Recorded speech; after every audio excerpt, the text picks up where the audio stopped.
Our history books are missing entire chapters. Long before the pyramids or Stonehenge, sophisticated societies were already transforming human civilization, yet their names have vanished from our collective memory. This journey uncovers 25 forgotten cultures that pioneered everything from agriculture to astronomy without a single written word. You will gain a completely new understanding of the ancient world, one that reveals the true roots of modern society. We will explore enigmatic builders who raised the first megalithic temples and seafaring peoples who mastered the open ocean. How did these complex societies emerge, flourish, and fade away, leaving only silent monuments behind? What does their collective story tell us about the nature of human progress itself? By the end, your perception of history will be permanently altered. Are you ready to meet the true architects of our world? Deep in the Balkans, a society was quietly rewriting the story of human innovation. The Vinča culture thrived for over a millennium, from 5700 to 4500 BC, establishing one of Europe's earliest known large settlements. Their world was one of planned villages with sophisticated houses, a clear sign of complex social organization long before such concepts were thought to exist. But their true genius lay in their hands. These people were among the very first to master the art of metallurgy, skillfully transforming raw copper into functional tools and ornaments. This was not just a craft, it was a technological revolution that would echo for ages. Alongside their metalwork, they left behind a gallery of striking clay figurines with their wide, hypnotic eyes, suggesting a rich spiritual life and a deep connection to ritual. Perhaps most tantalizing of all are the inscribed symbols found on various artifacts. Researchers suggest this may represent a form of proto-writing, a coded system of meaning that predates the earliest known scripts from Sumer. What were they trying to communicate? We may never know for certain, as their symbols remain a silent language. This remarkable culture, with its trade networks stretching across the continent, proves that the seeds of civilization were sprouting independently, far from the traditional cradles we often study. They built a foundation of knowledge without a formal written word, reminding us that complexity can emerge in silence. While the Vinča were shaping metal in Europe, another revolution was unfolding in complete isolation across the Atlantic. Along the arid coast of Peru, the Chico civilization constructed a world of monumental grandeur from nothing but stone, earth, and human ingenuity. Thriving from 3500 to 1800 BC, they are the oldest known society in the Americas, a title they held for thousands of years before the Inca ever rose. Their signature achievement was the sacred city of Caral, a sprawling complex of massive platform mounds and profound sunken plazas. These were not haphazard piles of rubble but precisely engineered structures that reshaped the landscape itself, requiring a level of social coordination that is staggering to contemplate. What is truly startling is what they built without. This advanced society created no widespread pottery and left behind very little of the intricate art we associate with other ancient cultures. Their economy was a unique partnership between the land and the sea, sustained by sophisticated irrigation channels that brought water to crops in the desert valleys and by the rich bounty of the Pacific Ocean. Researchers have found no fortifications, no weapons, and no signs of organized conflict. This appears to have been a profoundly peaceful civilization. So what compelled them to channel their collective energy into these vast communal projects, rather than personal adornment or individual expression? The silent, sprawling pyramids of the Chico stand as a powerful challenge to our very definition of a civilization. proving that complexity does not require conquest. This peaceful coordination hints at a society deeply in tune with its environment, a theme that guides us to another culture that looked beyond the earth to the heavens for its inspiration. The silent, sun-drenched islands of Malta and Gozo hold the world's oldest freestanding stone architecture. A full millennium before the Great Pyramid of Giza took shape, a people here were already raising monumental temples from the local limestone. These are not simple stone circles but complex structures like Jiwith, dot above Gantaja, whose very name means belonging to the giants, and Haga Kim, a sanctuary of immense, carefully fitted slabs. They engineered corbelled roofs, stacking stones in such a way that they created domed chambers, and carved intricate altars within their sacred spaces. These temples were not randomly placed. Their doorways and passages are precisely aligned with the sun's path, designed so the rising solstice sun would pierce the inner darkness, illuminating specific altars or carvings. This reveals a society deeply attuned to the cosmos, marking the turning of the seasons with profound ceremonial purpose. Their spiritual world is further brought to life by the many figurines they left behind, often interpreted as representations of a mother goddess, emphasizing themes of fertility and the eternal cycles of nature. Perhaps most telling is what is absent from their landscape. Archaeologists have found no walls, no weapons, and no evidence of warfare. For over 1,000 years, this civilization appears to have flourished in a state of remarkable peace and stability. Their entire social energy was channeled into these colossal communal projects, requiring sophisticated engineering knowledge and a highly organized labor force. Then, around 2500 BC, their culture vanished. The temples fell silent. The reasons remain one of history's great enigmas, whether from environmental strain, social change, or outside influence. Their legacy endures in these silent stone sentinels, a powerful testament to a peaceful people who sought meaning not in conquest, but in the movements of the heavens and the earth beneath their feet. This drive to understand the world through observation connects us to another isolated culture that pushed the boundaries of human knowledge in a very different landscape. Far out in the azure waters of the Aegean Sea, a civilization flourished with a brilliance that defied its time. On the island of Crete, the Minoans built a world of astonishing sophistication and grace. From around 2000 BC, their society emerged as Europe's first advanced culture, a maritime power whose influence stretched across the Mediterranean. Their swift, elegant ships became the lifeblood of a vast trade network, connecting distant lands and bringing wealth and exotic goods back to their island home. This was a thalassocracy, a sea empire built not on conquest but on commercial and cultural exchange. The heart of their world was the Palace of Knossos, a structure so complex it would later inspire the myth of the labyrinth. This was not a fortified castle, but a vibrant administrative and ceremonial center, a city within a building. Its multi-story layout featured light wells to illuminate the interior, advanced drainage systems that provided running water, and bathrooms with flushable terracotta conduits.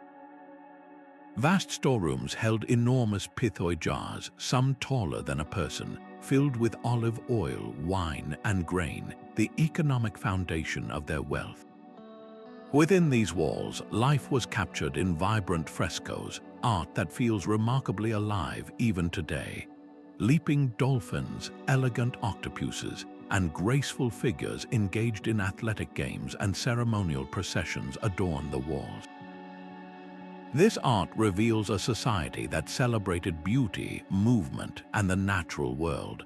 Women are depicted in prominent positions, often as priestesses or participants in central rituals, suggesting they held significant social and religious authority. The Minoans developed their own system of record-keeping, a script we call Linear A.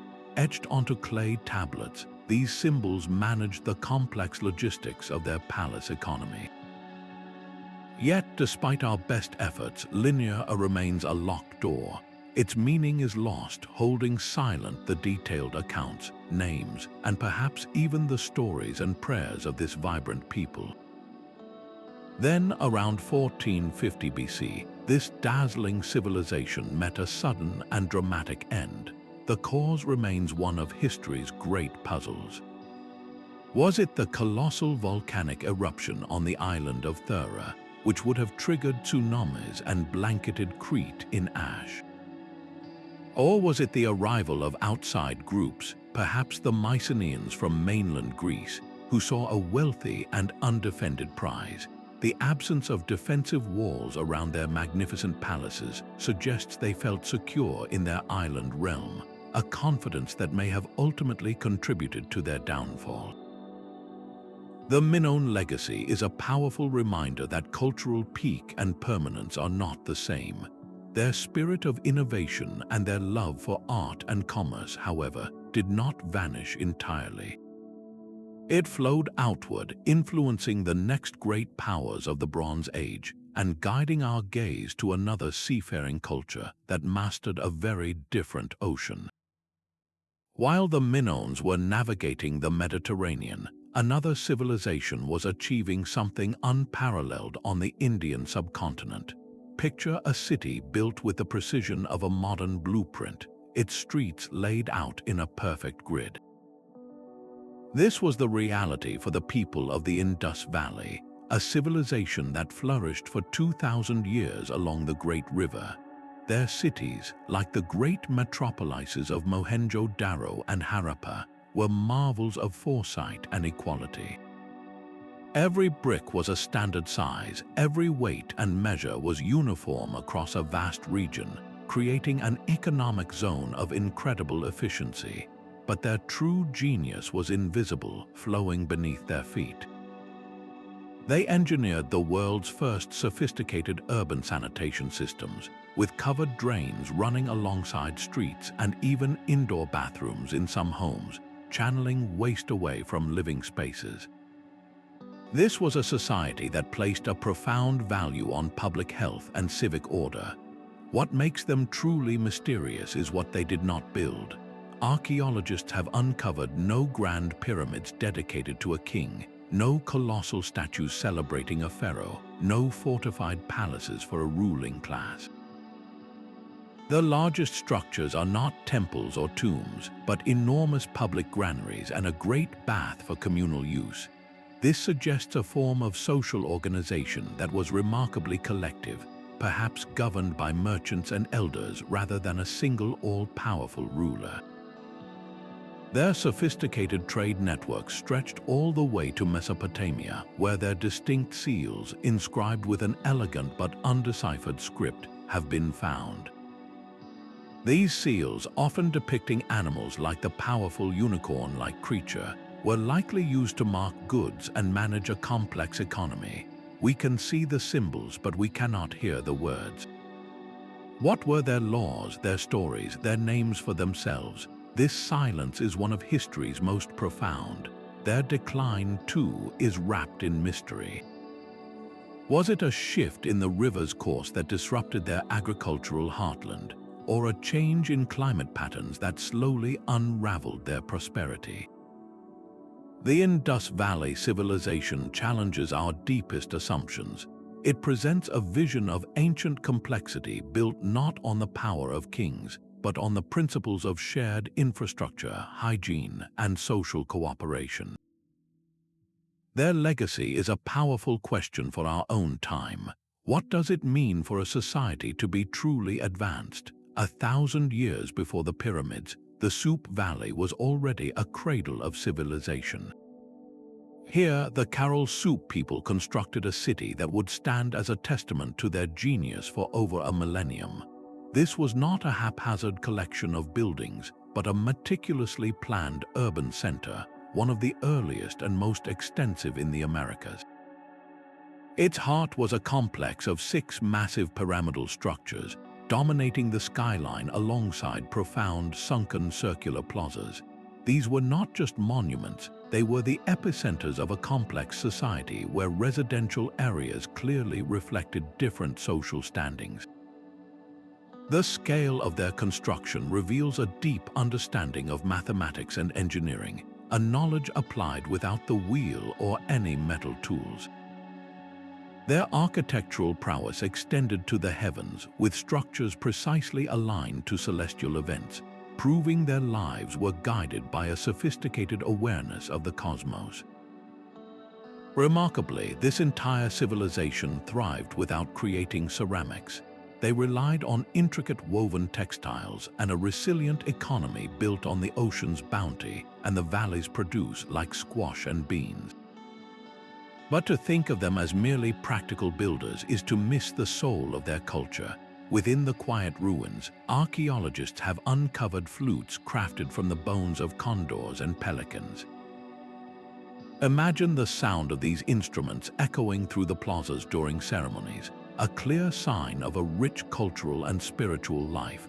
For nearly 1,000 years, this society appears to have flourished in a state of remarkable peace.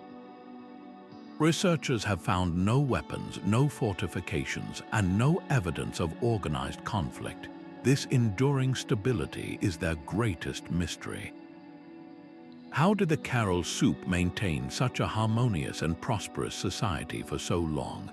And what unknown forces eventually led them to walk away from their magnificent city? Their story is a powerful prelude to the many cultures that would later rise across the continent, a silent question about the true foundations of a lasting society. Deep in the humid lowlands of the Mexican Gulf Coast, a culture emerged that would become the creative bedrock for an entire continent. The Olmecs, flourishing from around 1400 BC, are often called the mother culture of Mesoamerica, and for good reason. They established the artistic, religious, and political blueprint that every major civilization to follow would draw upon. Their most iconic legacy is a gallery of stone giants, colossal heads carved from single blocks of basalt. Each one possesses a unique, stoic face, believed to be a portrait of a powerful ruler. The sheer scale of these sculptures is staggering, weighing up to 20 tons. The true marvel is how they moved them. These massive stones were quarried from distant mountains and transported dozens of miles through swamps and rivers, all without the wheel or the aid of pack animals. This feat required not just immense manpower, but an unquestioned authority that could command it. Their ceremonial centers, like San Lorenzo and La Venta, were landscapes of power. They reshaped the very earth into enormous pyramid mounds and vast ceremonial plazas, demonstrating a sophisticated understanding of engineering and a society with clear social tiers. Beyond architecture, the Olmecs were master artists, especially in jade. They carved exquisite figurines and ceremonial axes known as celts, often depicting were jaguar beings that blended human and animal features, revealing a spiritual world deeply connected to the forces of nature. They developed a complex writing system, one of the earliest in the Americas, and a calendar that would later be refined by the Maya. Their ritual life included a ceremonial ball game and practices of bloodletting, which they viewed as a necessary offering to maintain the cosmic order. These profound cultural innovations did not stay contained. They spread across Mesoamerica through trade and influence, becoming the shared language of civilization for 1,000 years. What was the source of the Olmecs' compelling authority, and how did their ideas travel so far and take such deep root? Their legacy is a testament to the power of foundational ideas, a cultural DNA that would shape empires yet to come, guiding our view to the highlands where another people built a vast network of connection. High in the thin air of the Peruvian Andes, a different kind of power was being cultivated. The Chavín civilization, flourishing from around 900 BC, built its influence not on armies but on ore. Their center was Chavín de Huanta, a sprawling ceremonial complex that became a magnetic pilgrimage site for people across the region. This was not an empire with borders, but a potent religious phenomenon whose ideas traveled further than any army could march. The architecture itself was a tool of spiritual transformation. Visitors would descend into a maze of dimly lit underground galleries, their stone walls engineered with hidden ventilation shafts. Within these confined spaces, the sound of rushing water from a diverted river would echo, amplified by the architecture into a disorienting roar. The very ground seemed to vibrate, creating an overwhelming sensory experience designed to separate a person from the ordinary world. The art that adorned the complex reinforced this otherworldly journey. Stylized and often terrifying forms covered the walls and massive stone monuments. Jaguars, serpents, and eagles were woven together into complex composite deities, their features contorted to convey immense power. The most famous of these is the Lanzon, a 15-foot-tall granite shaft carved into a snarling, part human, part feline god, hidden deep within the oldest part of the temple. To encounter this figure in the flickering torchlight, with the sounds of the earth rumbling around you, would have been a profound and likely frightening event. This carefully orchestrated atmosphere was likely enhanced by ceremonial practices. Researchers suggest the use of psychoactive substances, such as the San Pedro cactus, to help induce trance states among spiritual leaders. These altered states of consciousness were seen as a gateway to communicate with the spirit world, granting authority to those who could navigate it. The Chavín were also master metalworkers, among the first in the Andes to skillfully shape gold and copper into dazzling ritual objects that caught the light in the dark temple interiors. So how did this highland cult unify such diverse cultures without a single battle? They offered a compelling spiritual framework, a shared visual language of power and transformation that resonated across a fractured landscape. Their artistic style and religious concepts became a cultural foundation, adopted and adapted by peoples for centuries. The Chavín legacy is a testament to the power of shared belief, a unifying force that could bind a continent together long before the rise of kings. 1,000 years before the Common Era, the landscape of the Jos Plateau was being transformed by the hands of master artists and metalworkers. The Nok culture of West Africa created a legacy in fired clay and forged iron that would echo for millennia. Their most breathtaking achievements are the life-sized terracotta sculptures, human and animal forms rendered with a stunning realism that feels both ancient and immediate. These figures are not crude effigies. They possess intricate, detailed hairstyles and expressive features, capturing a profound understanding of human anatomy and a distinct artistic vision. Each sculpture is a portrait of a person frozen in time, their elaborate adornments speaking volumes about a complex society with clear social distinctions and a rich aesthetic life. Alongside this artistic revolution ran a technological one. The Nok were among the very first peoples in sub-Saharan Africa to unlock the secret of smelting iron. This was a monumental leap, a direct transition from the Stone Age into the Iron Age that fundamentally altered their world. The superior iron tools they produced allowed for more effective clearing of land and more efficient farming, which in turn supported larger, settled communities and the growth of more complex social structures. The true purpose of their magnificent terracottas remains one of archaeology's compelling debates. Were these figures guardians in funerary rites representing revered ancestors? Were they central to spiritual practices, or were they symbols of status and authority? We can only read the silent language of their forms. Despite their clear sophistication, almost nothing is known of their daily routines, their language, or how they governed themselves. Then, around 300 AD, their culture vanished from the archaeological record. Was it a shift in climate, an overuse of resources, or an assimilation into new emerging societies? The Nok's dual legacy in art and metallurgy stands as a critical foundation, a turning point that paved the way for the great kingdoms of West Africa. Their enigmatic sculptures continue to hold their secrets, a powerful reminder of a brilliant foundational culture whose voice we are only just beginning to hear. The arid valleys of northern Peru hold the silent remains of a society that turned clay into a living chronicle.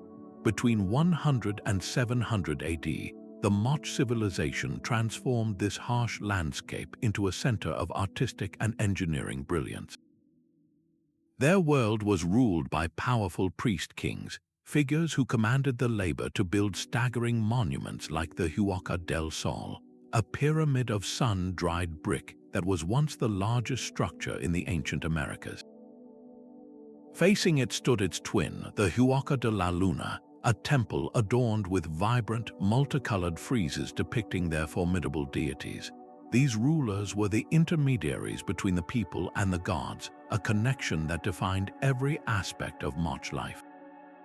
Their true genius, however, may be found not in their grand architecture, but in the intimacy of their art.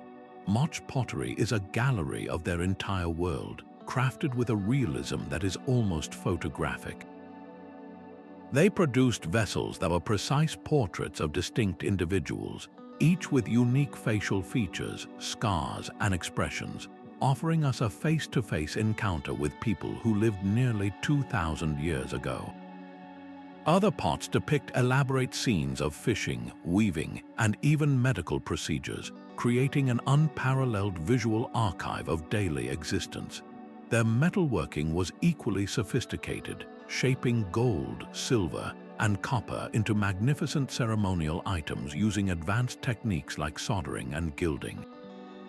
To sustain their population in the desert, the Moche became hydrological engineers, constructing vast networks of irrigation canals that channeled water from distant rivers to create fertile farmland. This agricultural surplus supported a society with clear social classes, from the elite in their decorated palaces to the artisans and farmers. Their spiritual beliefs were intense and central to their understanding of the world.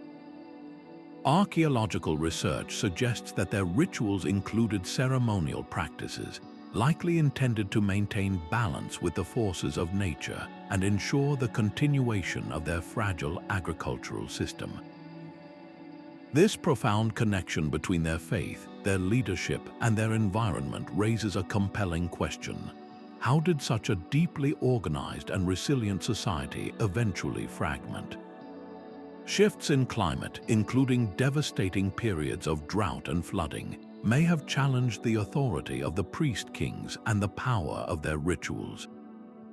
The Moche legacy is a powerful story of human adaptation and artistic expression, a vivid window into a world where every pot, every pyramid, and every precious metal object was part of a complex dialogue with the gods and the land. This drive to create and chronicle in the face of environmental challenges connects us to another island culture that looked to the sea for its survival and its stories. Across the vast emptiness of the Pacific, a different kind of explorer was writing humanity's greatest maritime epic. The Lapita culture, setting out around 1500 BC, embarked on a colonization of the unknown that has no parallel in human history. Their signature was a pot, a vessel of fired clay stamped with intricate, tooth-like geometric patterns. This distinct pottery style is our archaeological compass, tracing their incredible journey from island to island across thousands of kilometers of open ocean. They were the first people to push beyond the visible horizon into remote Oceania, settling the archipelagos of Vanuatu, New Caledonia, and Fiji. To achieve this, they possessed a celestial wisdom we can scarcely comprehend.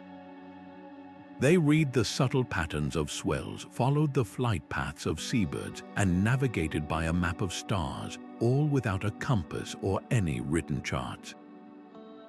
Their double-hulled voyaging canoes were floating arks, carrying everything needed to start a new life, including families, domesticated animals like pigs and chickens, and the seedlings of vital crops like taro and yam.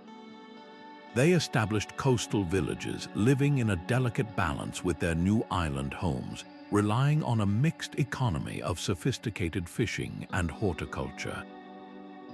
Linguists believe they spoke a Proto-Oceanic language, the single root from which hundreds of distinct Polynesian, Melanesian, and Micronesian languages would eventually grow. Their society was likely structured around chiefdoms, where status was displayed through access to rare shell ornaments and valuable obsidian tools traded across immense sea routes. What profound restlessness or necessity compelled them to sail into a blue void, trusting their lives to the signs of nature? The Lapita legacy is the very peopling of the Pacific, a breathtaking testament to human courage and adaptability that set the stage for another island culture that would express its own identity on a monumental scale. Their story begins on the most isolated speck of land ever inhabited, a volcanic island surrounded by 2,000 miles of empty Pacific Ocean. Here, around 300 AD, Polynesian voyagers made their home, and in total isolation, they forged a culture of staggering ambition. This was Rapa Nui, and their legacy is the moe, the nearly 900 massive stone sentinels that stand with their backs to the sea, gazing eternally over the island. These were not mere monuments, they were the physical manifestations of deified ancestors, powerful figures believed to watch over and protect the living community. The scale of this endeavor is almost beyond comprehension. Carving a single statue, some weighing over 80 tons, from the hard volcanic tuff of the Rono-Raraku quarry was a masterwork of stoneworking. But then came the true mystery, the journey. How did they move these colossal figures for miles across rugged terrain to be raised on massive stone platforms called ahu? The island itself held the answer, a resource that would become central to their fate.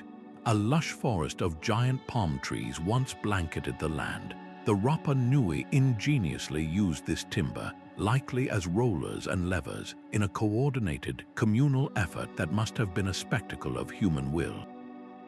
This was a complex chiefdom, a society with a surplus of food and a highly organized labor force of specialized craftsmen, all dedicated to this profound spiritual endeavor. They even developed their own unique script, Rongo-Rongo, a system of glyphs carved on wooden tablets. But like so many voices from the deep past, its meaning is locked away, the history and beliefs of its authors silent. This brilliant society, however, existed on a razor's edge. The very resource that enabled their greatest achievements, the forest, was being steadily consumed for agriculture, for canoe building, and for moving the moe. Over centuries, the trees disappeared. Without the forest to anchor the soil, erosion set in. The land grew less fertile, and the islanders could no longer build the seafaring canoes needed for deep water fishing. What began as a sophisticated society began to fray under the strain of ecological hardship. The collective spirit that raised the giants may have fractured, giving way to a period of internal conflict. The story of the Rapa Nui is a profound and sobering lesson in a closed system. It is a powerful parable about the delicate balance between human ambition and the environment that sustains it. Their rise and fall on their remote island holds up a mirror to our own global challenges, asking us what happens when a society's greatest achievements begin to consume the very foundations of its survival. This drive to create a lasting legacy in stone against all odds echoes another people who built their monuments not on an island, but within the heart of a continent. Long before farmers settled in villages, a hilltop in southeastern Anatolia was a place of astonishing ambition. Around 9600 BC, a society of hunter-gatherers gathered here to undertake a project that defies our understanding of their time. They carved and erected massive, T-shaped limestone pillars, each weighing many tons, arranging them into vast, deliberate circles. This is Göbekli Tepe, the world's oldest known megalithic structure, a site that completely rewrites the story of human cultural development. For decades, the accepted narrative was clear. First came agriculture, which allowed for permanent settlements and food surpluses. Only then, the theory went, did people have the time and social organization to develop complex religion and build monumental architecture. Göbekli Tepe turns this idea on its head. Here, the temple came before the town. The sanctuary predated the farm. The pillars themselves are not plain stone monoliths.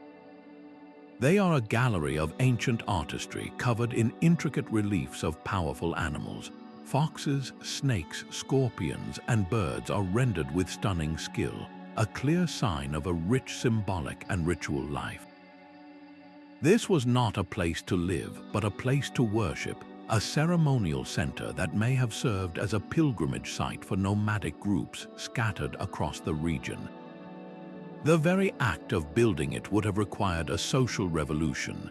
To quarry, transport, and erect these colossal stones demanded a coordinated labor force of hundreds, all needing to be fed and organized. This suggests that the desire to come together for a shared spiritual purpose may have been the very catalyst that led to settled life, not the other way around. After centuries of use, this sacred place was not abandoned to the elements. It was carefully and deliberately buried around 8000 BC, filled with earth and stone, which is why it remains so remarkably preserved today. Why would a culture invest such immense, generations-long effort into a project with no immediate practical return? And why, after it served its purpose, was it so tenderly returned to the earth? Göbekli Tepe stands as a silent challenge, suggesting that the human need for shared meaning, for collective ritual, might be the true foundation of civilization itself. This drive to master a challenging environment for a greater purpose finds a powerful echo in another culture that forged its legacy not on a hilltop, but within the heart of a vast and watery landscape. While the Rapa Nui were carving their island giants, a different kind of power was rising from the waterways of Southeast Asia. Centuries before the grand towers of Angkor Wat reached for the sky, the region's first great civilizations were already laying a profound foundation. In the fertile Mekong Delta, the Funan civilization emerged as a master of the sea. From the 1st to the 6th centuries, this was not a landlocked kingdom but a vibrant maritime trading empire, a critical hub in a network that stretched from India to China. Their wealth flowed through sophisticated port cities, connected by an intricate web of canals that moved both goods and water for agriculture. Chinese emissaries recorded their astonishment at this prosperous society, describing walled cities, grand palaces, and even libraries, a testament to a sophisticated and literate culture. Funan was a spiritual crossroads as well, where Hinduism and Buddhism coexisted and blended with local traditions, creating a unique spiritual tapestry. The baton of power then passed inland to the Chenla kingdoms, who from the 6th to the 8th centuries consolidated this cultural inheritance. Moving away from the coast, they turned their focus to the land, mastering the art of wet rice agriculture in the Cambodian interior. This was not just farming, it was an engineering feat that created the food surplus necessary to support a complex society of artisans, priests, and administrators. The Chenla refined the artistic and architectural styles first pioneered by Funan, developing a distinct aesthetic that would one day flourish on a monumental scale. Together, these predecessor states achieved a remarkable cultural synthesis. They skillfully blended indigenous beliefs with powerful Indian concepts of divine kingship and cosmic order, planting the ideological seed for the god king, or Devaraja. This fusion is the direct precursor to the spiritual world of Anka. How did these early kingdoms manage such vast international trade and profound cultural fusion, yet remain so deeply overshadowed by their famous successor? Their story is the indispensable prelude to one of history's most magnificent empires, a reminder that even the grandest structures are built upon the silent, sturdy pillars of forgotten pioneers. This pattern of a foundational culture preceding a famous empire finds a stunning parallel far to the west, in the heart of the African continent. South of Egypt, a kingdom rose that would not just emulate its powerful neighbor but conquer it. The Kingdom of Kush emerged as a formidable force along the Nile, ruling as pharaohs of Egypt themselves during the 25th dynasty. For centuries, from around 1070 BC to 350 AD, these rulers from the south commanded respect and wielded power that rivaled the great civilizations of the ancient world. Their story unfolds in two great capitals, first at Napata, nestled beneath the sacred mountain of Jebel Barkal, and later further south at the city of Meroe. It was from these centers that Kushite kings launched campaigns northward, establishing a period of rule over Egypt that reshaped the political landscape of the entire region. This was not a simple takeover. It was the ascent of a sophisticated African power that had mastered the arts of statecraft and warfare. Their ambition was etched into the very skyline, for the Kushites constructed more pyramids than the Egyptians themselves, building hundreds of steep-sided, sharply angled tombs that still dot the Sudanese desert today. These distinct structures stand as a powerful declaration of a unique cultural identity, one that absorbed Egyptian influences but always filtered them through a distinctly Kushite lens. Their gods were a blend of Egyptian deities and their own powerful local spirits, and their art combined classic pharaonic poses with unmistakable African features and styles. What fueled this empire's ability to challenge the established order of the ancient world? The answer may lie in a different kind of fire. The Kushites were master ironworkers, and Meroe became an industrial powerhouse on a scale unseen in Africa. The city was built atop rich deposits of iron ore and surrounded by vast forests that provided the charcoal needed to fuel their furnaces. The remnants of their industry, massive slag heaps of waste material, still rise from the plains, earning Meroe its modern nickname as the Birmingham of Africa. This technological mastery provided superior tools and weapons, creating an economic and military advantage that propelled their influence. They were also literate, developing their own cursive and hieroglyphic script known as Meroitic. While we can sound out the words, the meaning of most of these texts remains a locked door, holding silent the detailed records of their laws, their literature, and their own accounts of history. This kingdom was a vital trade nexus, connecting the Mediterranean world with the deep interior of Africa, exchanging gold, ivory, exotic animals, and ebony. Their relationship with Egypt was a complex dance of emulation, resistance, and partnership, shifting from conquerors to trading partners and sometimes rivals. How did the Kushites maintain their distinct cultural soul while operating so deeply within Egypt's sphere of influence?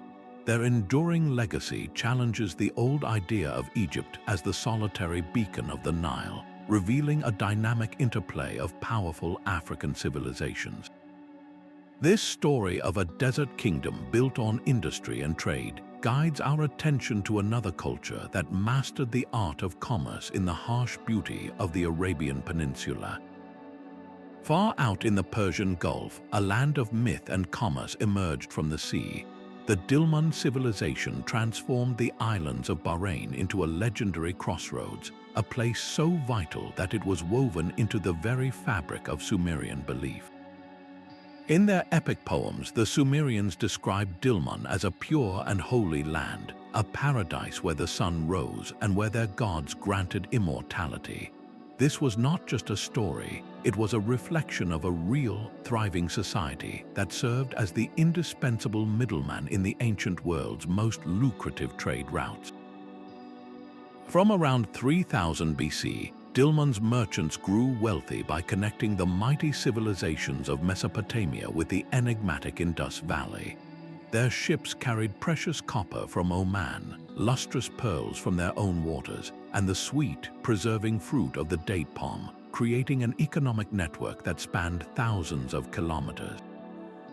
The scale of their success is written into the landscape of Bahrain itself, where tens of thousands of burial mounds create a vast, silent city of the departed. These are not simple graves, but elaborate, well-constructed tombs, suggesting a large, prosperous, and stable population that honored its ancestors with great care. To sustain this society in an arid climate, the Dilmun people engineered sophisticated irrigation systems, tapping into freshwater springs to create lush agricultural land, making the desert bloom. Their distinct identity is captured in the unique artistic style of their seals, used to mark goods and official transactions, depicting animals and symbols that are entirely their own. What is perhaps most remarkable is the apparent peace that defined their civilization. Archaeologists have found no fortifications, no weapons, and no evidence of organized conflict. Their power was not built on military might, but on economic savvy and perhaps a spiritual reputation so potent it captivated their powerful neighbors. Why did the Sumerians, with their own glorious cities, look to this island civilization as a divine paradise? The answer may lie in Dilmun's unique role as a gateway. It was the first land their traders would reach after a long sea journey, a place of fresh water and abundant goods, a sanctuary that must have seemed like a gift from the gods. The story of Dilmun is a powerful reminder that influence in the ancient world could be measured not only in conquests, but in connections, a theme that carries us across the globe to a civilization that forged its own connections along the high spine of the Andes. High in the mist-shrouded mountains of Colombia, a civilization engineered a world in perfect balance with the peaks. The Tairona, from around 200 AD, did not simply live on the steep slopes of the Sierra Nevada, they became one with them. Their cities were not imposed upon the land, but woven into it, a breathtaking feat of landscape architecture. They carved vast networks of stone-paved paths and stairways that connected terraced settlements, each one supported by strong stone foundations and ringed by circular plazas that served as the social and spiritual heart of the community. In a rainforest environment with torrential seasonal rains, they became masters of water management, designing intricate drainage systems that channeled the deluge away from their homes and preserved the stability of their hillside constructions. This was a society that understood its environment on a profound level. Their economy was rooted in the land they so carefully shaped, with terraced fields growing maize, beans, and avocados, all supported by fishing from the nearby coast and a vibrant trade network. But the true soul of the Tairona may be found not in their stonework, but in their metalwork. They were legendary goldsmiths, creating intricate pendants and ornaments known as tanjos. These were not mere decorations, but sacred objects depicting shamans, jaguars, bats, and mythical beings, all representing a spiritual world where the human, animal, and divine realms were deeply intertwined. This complex belief system was managed by a clear social hierarchy, where priests and shamans held central roles as intermediaries with the forces of nature.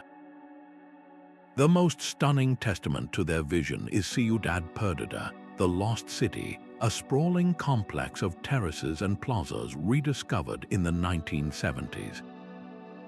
Its existence reveals a chiefdom society of remarkable organization and shared purpose. Perhaps the most extraordinary part of their story is that it never truly ended.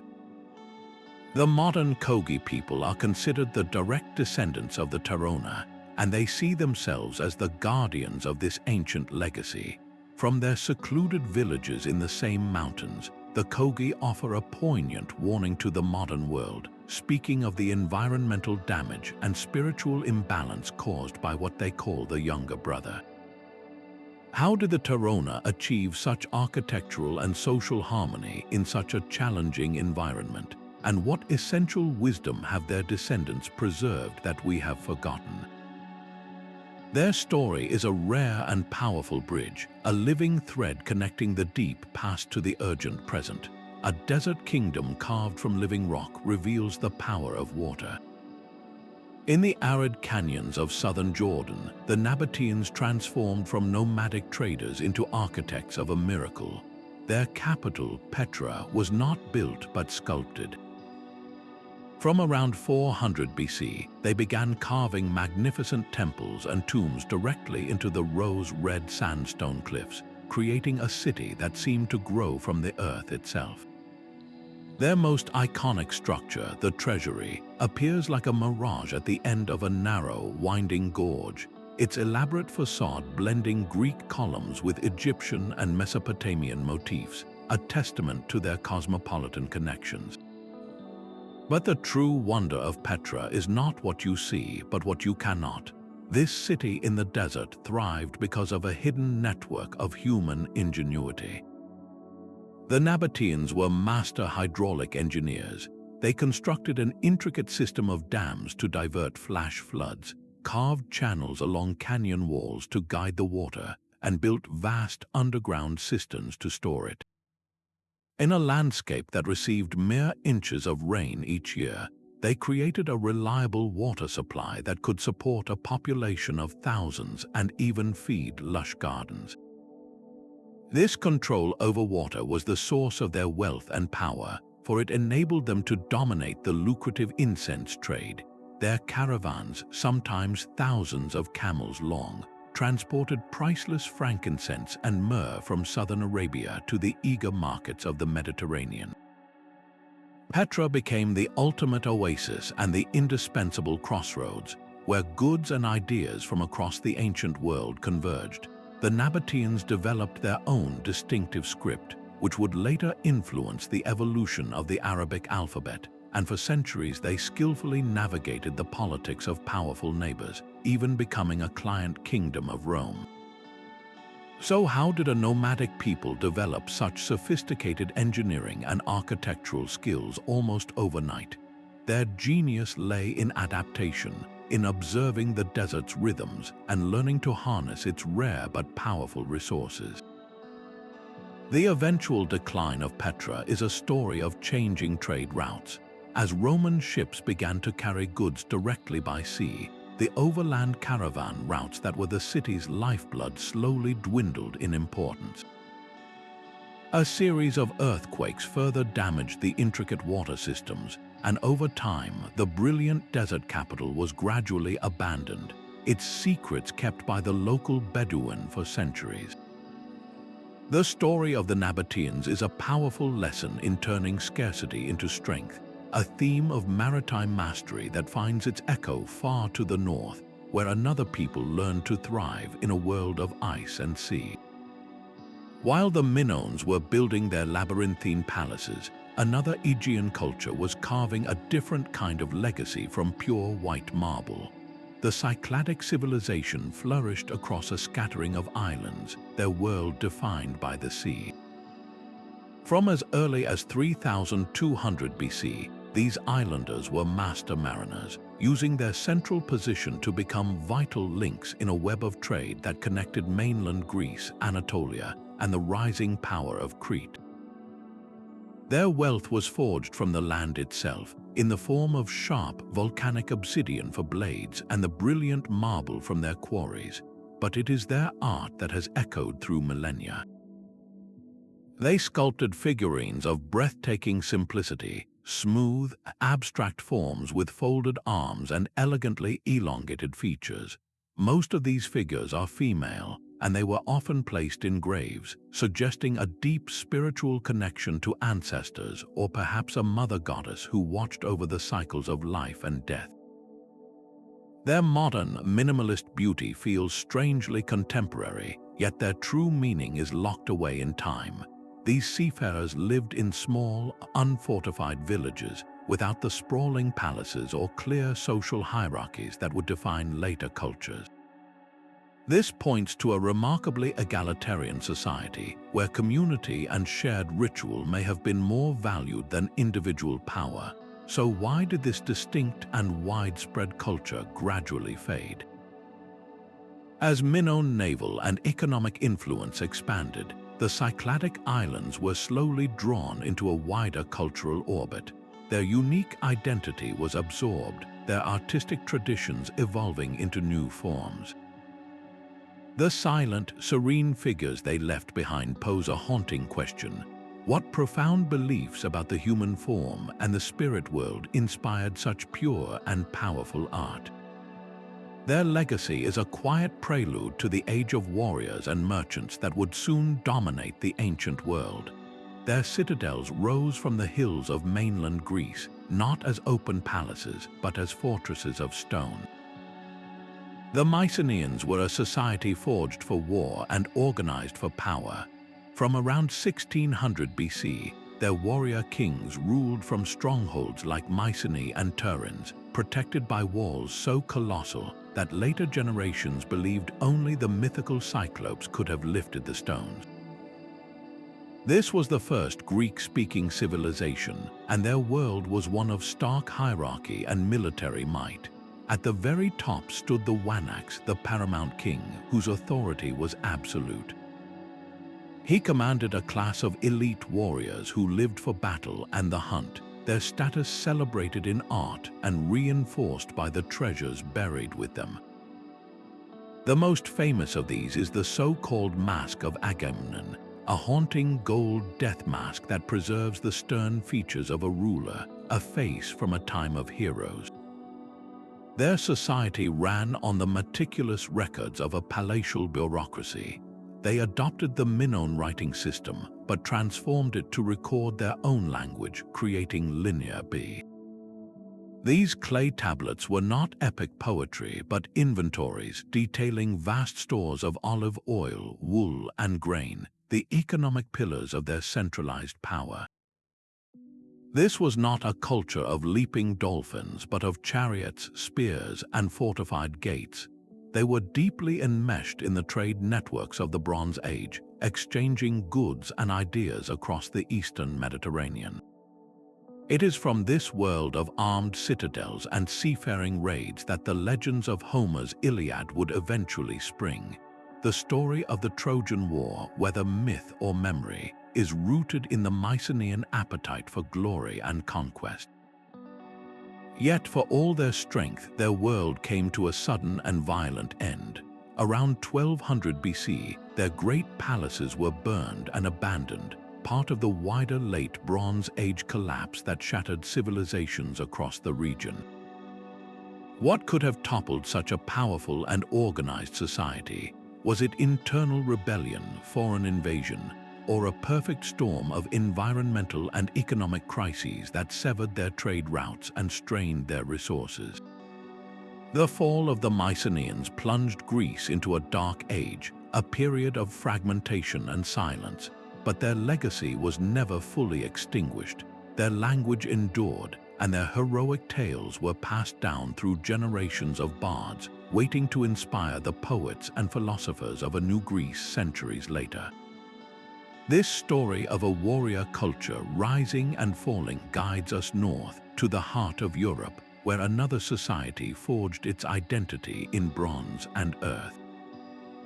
Deep within the salt-rich Alps around 800 BC, a different kind of wealth was being unearthed. The Hallstatt culture did not build pyramids, but they controlled a resource as vital as gold, salt.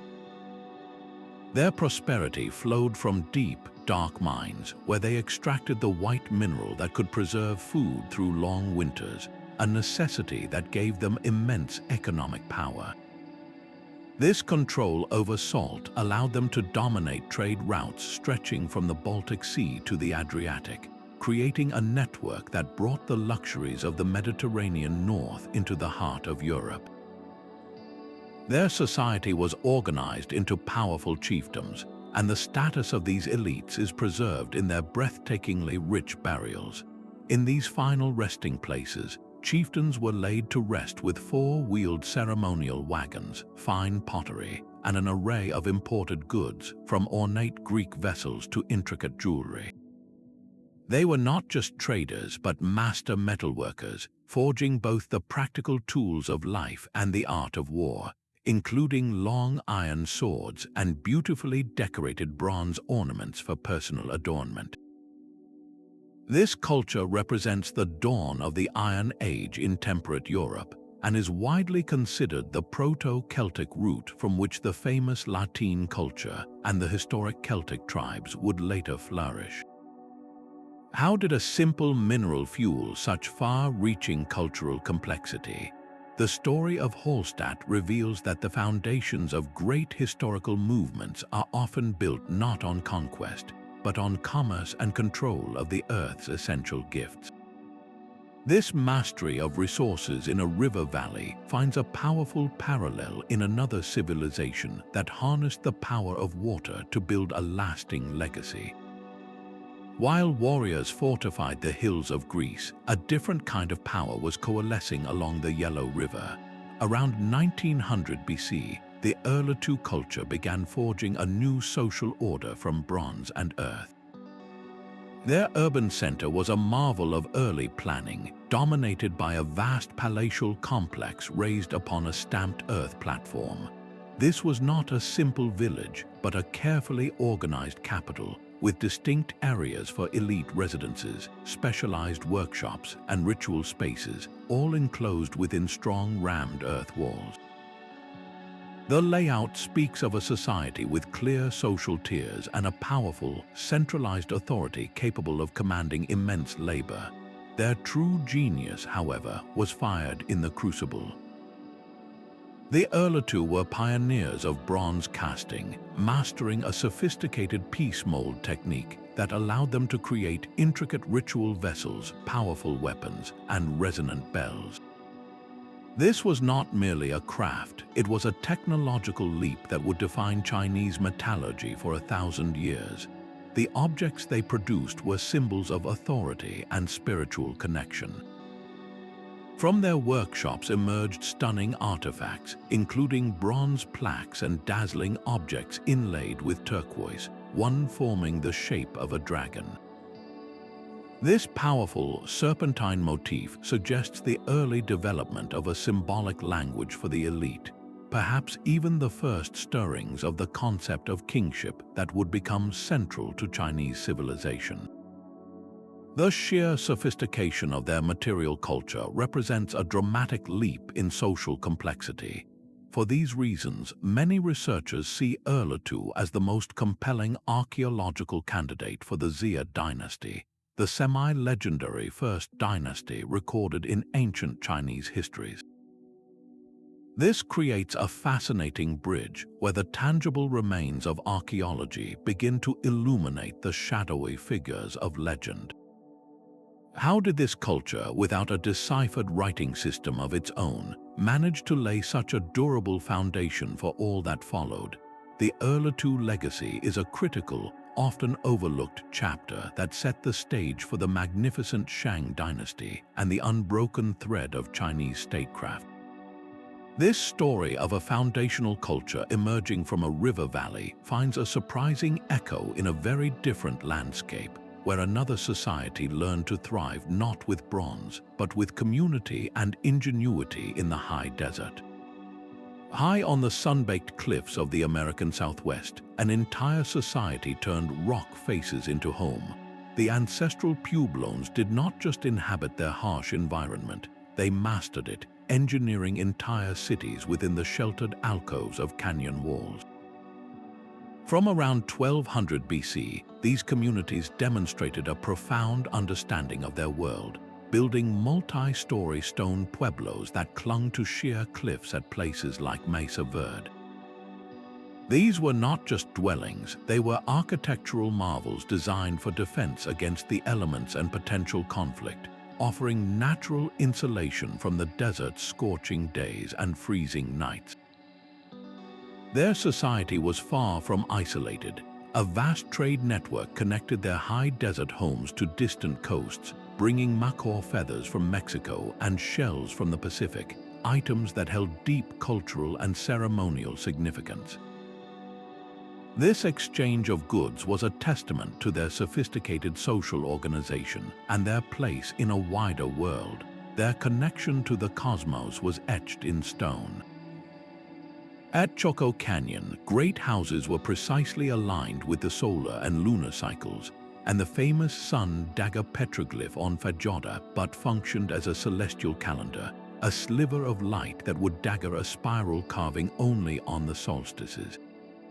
To sustain their population in an arid land, they became hydrological geniuses. They constructed intricate check dams to capture precious rainwater and created gridded gardens that maximized every drop, cultivating the essential trio of maize, beans, and squash. For centuries, this system of community, trade, and agricultural ingenuity thrived. Then, around 1300 AD, the great centers fell silent. The cliff dwellings were emptied. The precise reasons remain a subject of research, but a prolonged period of drought, combined with the strain on local resources from a growing population, likely created immense social and environmental pressures. Their story does not end with abandonment, however. They did not vanish but migrated, their communities dispersing and reforming, their knowledge and traditions carried with them. Their legacy lives on in the Pueblo peoples of today, a direct cultural continuation. The silent, majestic cities they left behind stand as a powerful question. What does it truly mean for a civilization to end when its people and their culture simply choose a different path to endure?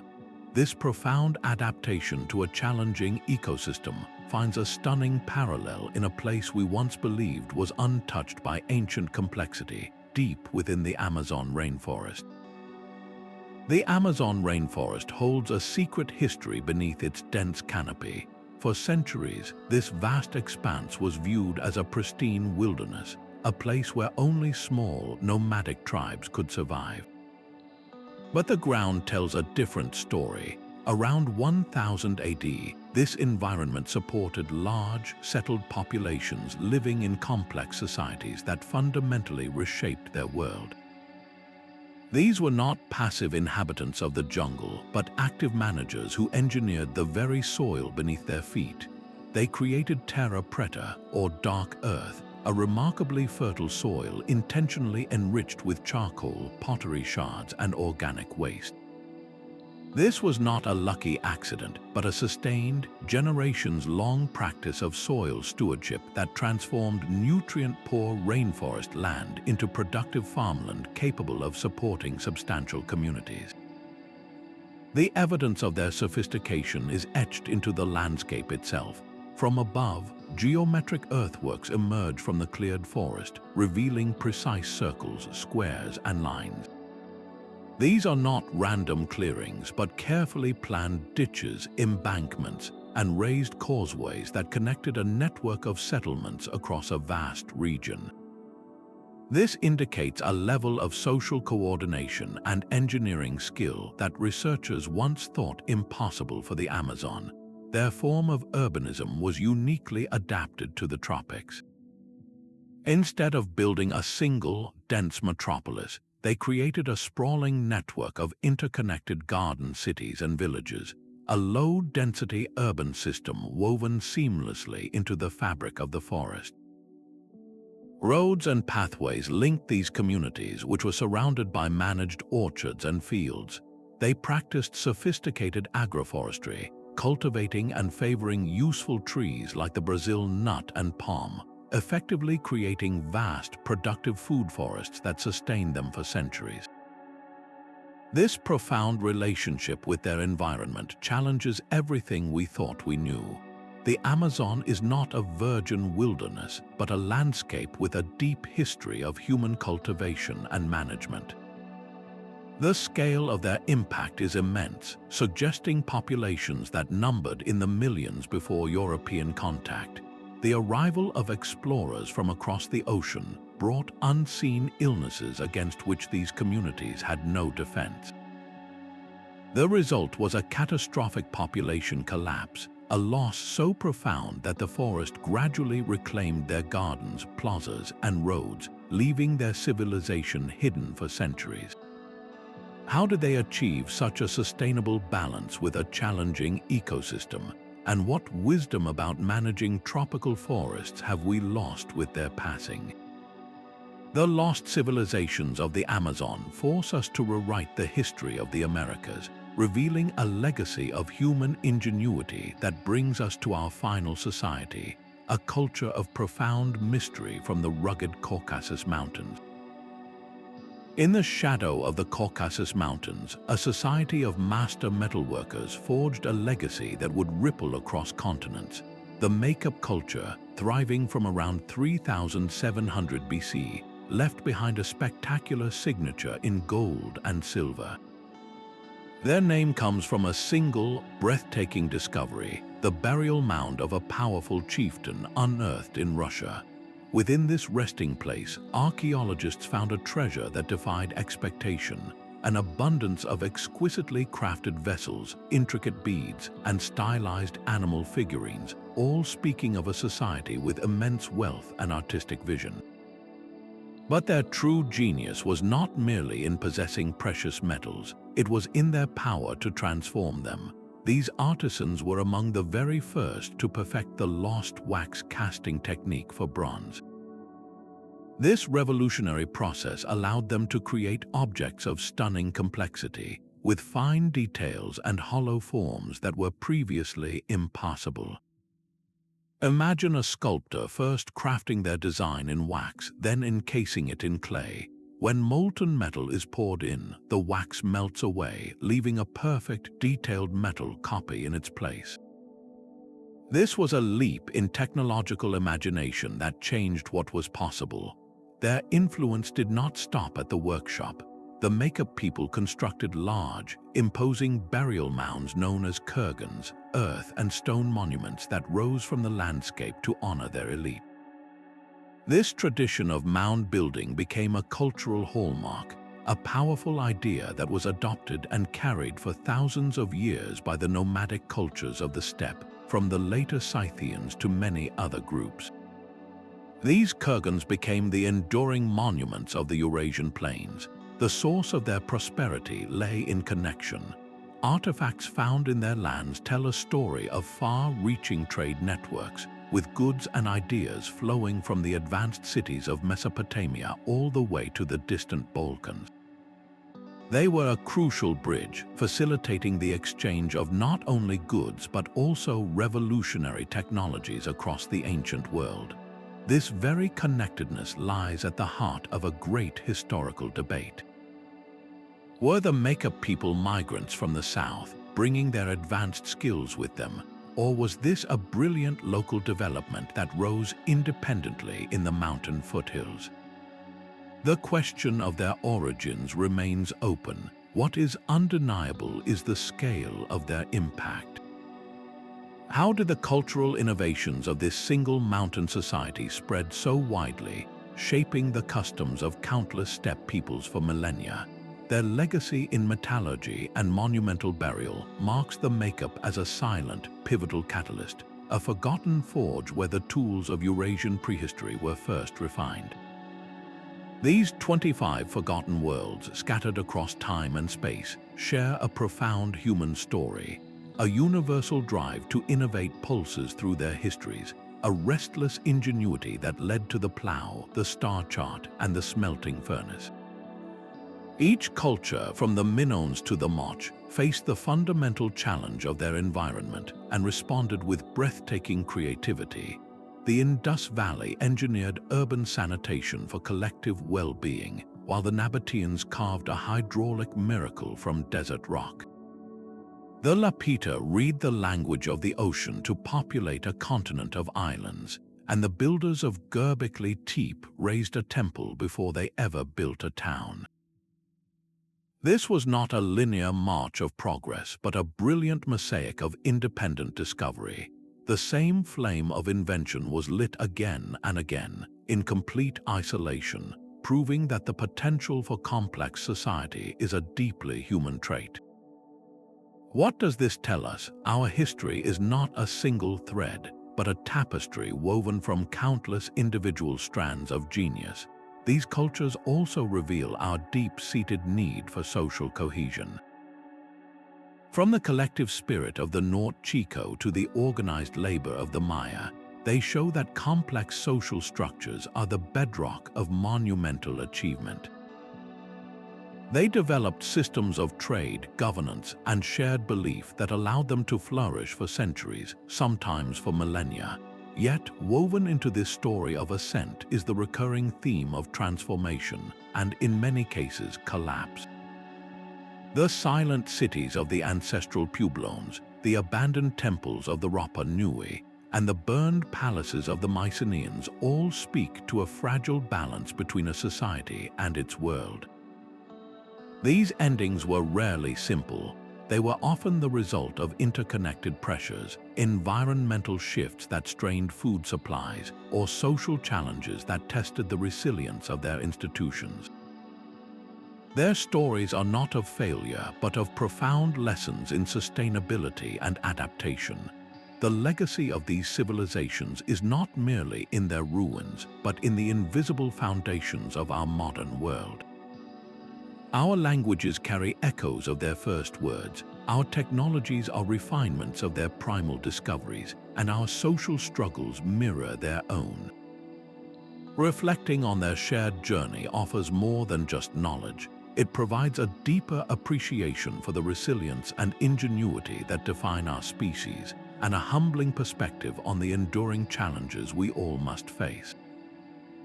Our journey through these 25 forgotten worlds reveals a breathtaking tapestry of human achievement woven long before the first written records. From the megalithic temples of Malta to the life-giving dark earth of the Amazon, we have witnessed a global phenomenon of innovation. Societies as diverse as the Vinča, the Norte Chico, and the Maykop each independently forged their own paths, proving that the spark of progress was never the monopoly of a single region or era. This collective story was born from a universal wellspring of human creativity, cooperation, and an unyielding will to thrive against all odds. Remembering these lost chapters is more than an academic exercise. It is a crucial act that humbles our modern perspective. It shatters the myth of a linear march of civilization and replaces it with a richer, more complex understanding of our shared past. By acknowledging these diverse roots, we enrich our very definition of what it means to be human. The philosopher George Santayana offered a timeless warning that those who cannot remember the past are condemned to repeat it. Let the silent stones of Göbekli Tepe and the vast trade networks of the Lapita inspire you to look deeper into the shadows of history. Question the established narratives. Wonder what other foundations of our world remain hidden, waiting to be uncovered. If this exploration has reshaped your view of the ancient world, we would love to hear your thoughts in the comments below. Subscribe for more journeys into the mysteries of our past, and let us continue uncovering the hidden foundations of our world together. The story of human history is still being written, and you can be a part of uncovering it. These 25 civilizations are just the beginning of a much larger narrative, one that continues to evolve with every new archaeological find and every reinterpretation of ancient evidence. Your own curiosity is the most powerful tool in this ongoing quest for understanding. You can dive deeper by visiting your local museums, where artifacts from across the ages tell silent stories of innovation and daily life. You can follow the latest research in archaeological publications, witnessing the process of discovery as it happens in real time. Or you can explore virtual tours of sites like Göbekli Tepe and Petra from your own home, walking through ancient plazas and canyon tombs that once pulsed with human activity. By engaging with these stories, you help ensure that the legacies of these forgotten cultures are not lost to time. If this journey through the foundations of our world sparked your interest, we would be honored to have you continue exploring with us. You can show your support by liking this video, subscribing to the channel, and hitting the notification bell so you never miss our next dive into history's greatest mysteries. We are truly curious to know which of these 25 civilizations resonated most deeply with you. Was it the maritime genius of the Minoans, the peaceful coordination of the Norte Chico, or the celestial wisdom of the ancestral Puebloans? Are there other enigmatic cultures you would like us to uncover in future videos? Your thoughts and questions are invaluable, so please share them in the comments section below. Let's build a vibrant community of history enthusiasts, all dedicated to rediscovering and celebrating our shared, complex past. Thank you for joining us on this exploration. Remember, the greatest discoveries are not always in distant lands, but often lie just beneath the surface of our understanding, waiting for a curious mind to find them.